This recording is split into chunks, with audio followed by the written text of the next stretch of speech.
Okay, let's get to work on our primer method. We're going to start off with learning middle C. Very important. That's the topic of this lesson, the middle C march. Most important thing I want you to remember is middle C sits right in between both staffs. The right hand plays the notes on the upper staff. The left hand plays the notes on the lower staff.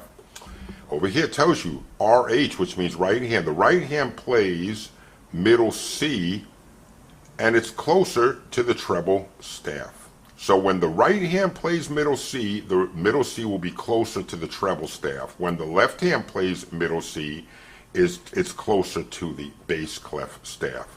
But otherwise, it really does sit in the middle, okay?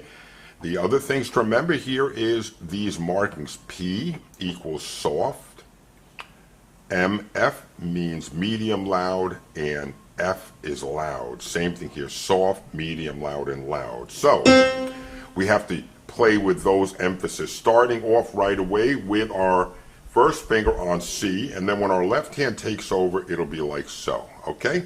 So here we go, starting off the middle C march. Oh, I'm going to do slow, okay? Starting soft, remember, soft, medium, loud.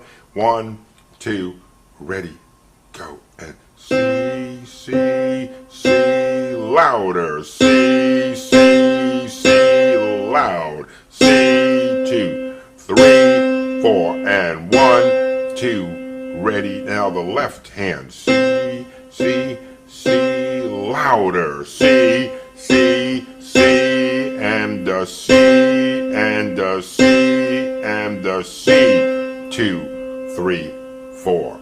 That's the middle C march. You're counting 1, 2, 3, 4. 1, 2, 3, 4. 1, 2, 3, 4. 1, 2, 3, 4.